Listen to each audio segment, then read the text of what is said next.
వెలివేయబడ్డ వారిని సమాజంలో కలపడానికి మాత్రమే రిజర్వేషన్స్ వచ్చినాయి. దాని అర్థము కుల నిర్మూలనకు వ్యతిరేకము, కుల నిర్మూలన అంబేద్కర్ వ్యతిరేకము, కుల నిర్మూలన సిద్ధాంతం రాసిన అంబేద్కరే రిజర్వేషన్లు ప్రపోజ్ చేశారు అనే చాలా చర్చ నడుస్తుంది. సో ఇక్కడ ఏంటంటే సాంఘికంగా వెనుకబడ్డ వారిని, సాంఘికంగా వెలివేయబడ్డ వారిని సమాజంలో కలపడానికి రిజర్వేషన్లు అనే ఒక ప్రతిపాదన నడుస్తుంది. కుల నిర్మూలన అనేది ఒక అత్యున్నతమైన స్థానం. దేశం బాగుపడాలంటే దేశం కులరహితం కావాల్సిందే. ఈ దేశం భారతీయులుగానే గుర్తుంచుకోవాల్సిందే, భారతీయులుగానే మసలాలి ఈ దేశ ప్రజలు అని అంబేద్కర్ గట్టిగా కోరుకున్నాడు. అందుకే రాజ్యాంగాన్ని రచిస్తూ we the people of India అనే స్టార్ట్ చేశాడు. పార్లమెంట్లో రికార్డు ఉంటుంది అది, we the people of India అంటే భారతీయులమైన మనము అని. భారతీయులు అంటే కులాలు కానీ మతాలు కానీ ఇవన్నీ కాదు. సో ఇటువంటి సంఖ్య అంటే కులరహితులు, అంబేద్కర్ ప్రతిపాదించిన కులరహితాన్ని, కులాంతర వివాహాలు చేసుకొని మాకు కులం వద్దు అని స్వచ్ఛందంగా కులాన్ని వదిలేసిన వారు, ఇలాంటి వారి సంఖ్య ఎంత ఉన్నది అని తెలిస్తే గనక సమాజంలో ఒక భరోసా వస్తుంది. ఇప్పుడు తెలంగాణ రాష్ట్రంలో ఈ సంఖ్య రావడం వల్ల మేము కూడా ఎక్కడైనా మనసులో కులాన్ని వదిలేసుకుంటే బాగుంటుంది అనుకున్న వాళ్ళ సంఖ్య ధైర్యంగా ఎస్ మనలాంటి వాళ్ళు 12 లక్షల మంది ఉన్నారు అని ఒక రికార్డుని, ఈ రికార్డు పెంచడానికి అవకాశం ఉంటుంది. ఇదే సంఖ్య, ఇదే కాలమ్స్ కనుక సెంట్రల్ సెన్సస్లో ప్రవేశపెడితే దేశం మొత్తం మీద కులరహితులు ఎంతమంది ఉన్నారని తెలిస్తే దేశం మొత్తం భరోసా వస్తుంది.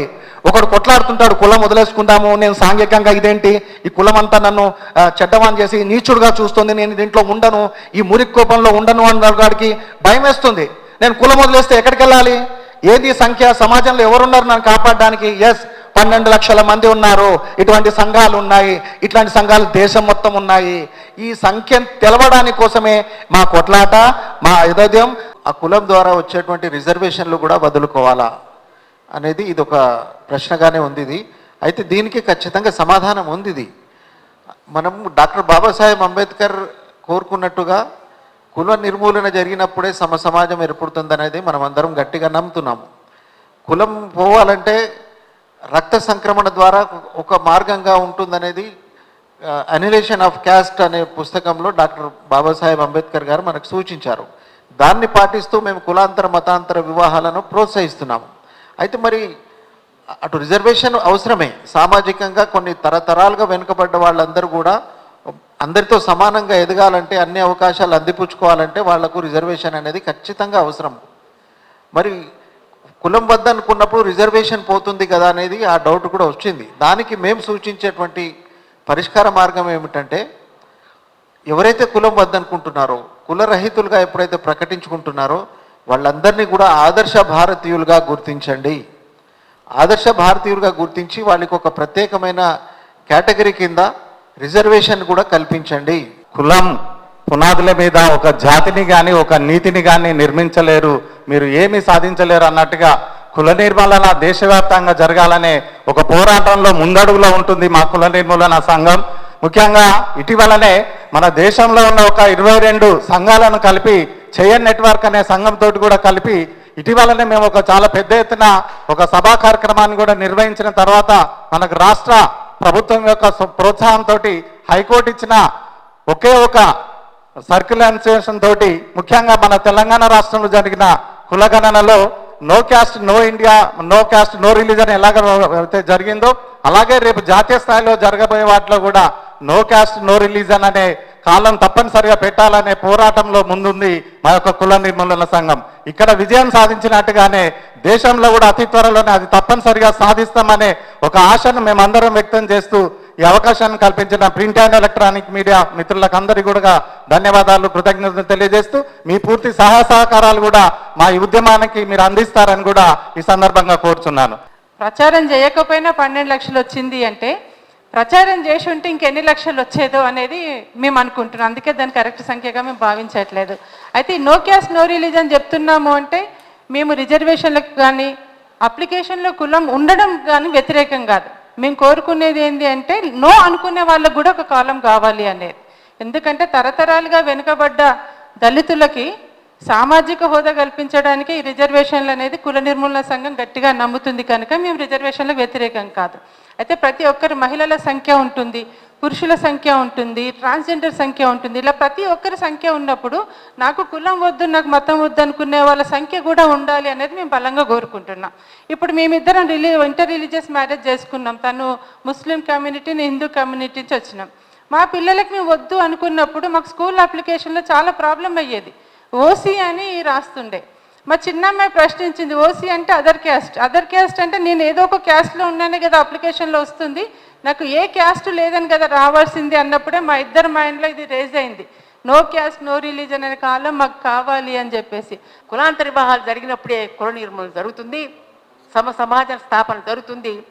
అప్పుడే మన స్వతంత్రం యొక్క ఆర్థిక ఫలాలు, అభివృద్ధి ఫలాలు అన్ని కులాల వారికి సమానంగా అందుతాయి అనేటువంటి ఉద్దేశంతో కుల నిర్మూలన సంఘం స్థాపించడం జరిగింది. దీని యొక్క ముఖ్యోద్దేశం కులాంతర వివాహాలు చేసుకోవడం, అంతటితోటి ఆగకుండా మతాంతరంగా కూడా వివాహం ఉంటాం అన్న వాళ్ళని మతాంతర వివాహాలు చేయడం దీని ముఖ్యోద్దేశంగా ఉంది. సాంఘిక సమతా స్థాపనకై కుల నిర్మూలన సంఘం స్థాపింపబడింది. 55 సంవత్సరాల్లో జరిగిన ప్రోగ్రెస్ ఏంటంటే ఆడపిల్లలందరూ బాగా చదువుకుని స్వతంత్రులై వాళ్ళందరూ వాళ్ళు ఐచ్ఛికంగా కులాంతర మతాంతర వివాహాలు చేసుకుంటున్నారు.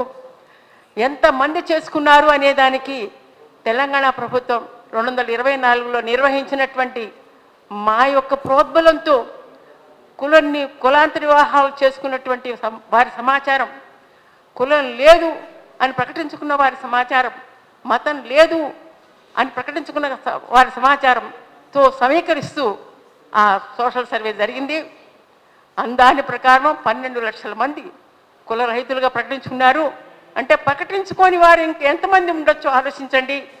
ఈ విధంగా కుల నిర్మూలన సంఘం ఇలాంటి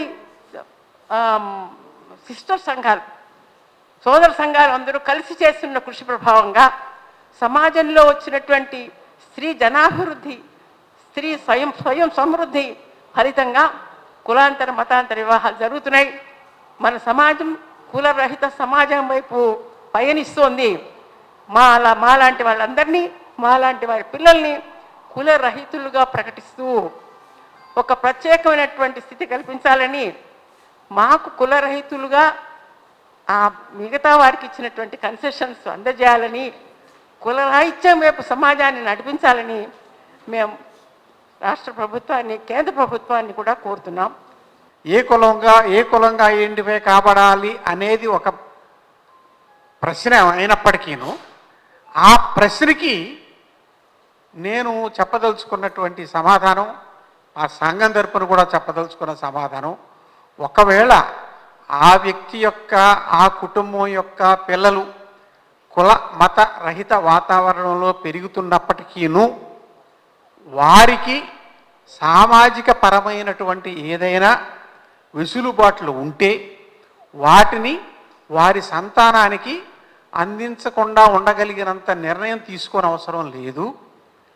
ఖచ్చితంగా ఒక బీసీ పర్సను లేదా ఒక ఎస్సీ పర్సను ఇంకొక అదర్ దాన్ పర్సన్ వివాహం చేసుకున్న పక్షంలో వారికి కలిగే సంతానం వారి యొక్క ఆర్థికాభివృద్ధికి, వారి యొక్క విద్యాభివృద్ధికి ప్రభుత్వం కల్పిస్తున్నటువంటి వెసులుబాట్లు కనుక అందుబాటులో ఉంటే వాటిని తప్పకుండా స్వీకరించవచ్చు అనేది మా కుల నిర్మూలన సంఘం చేసుకున్నటువంటి నిర్ణయం.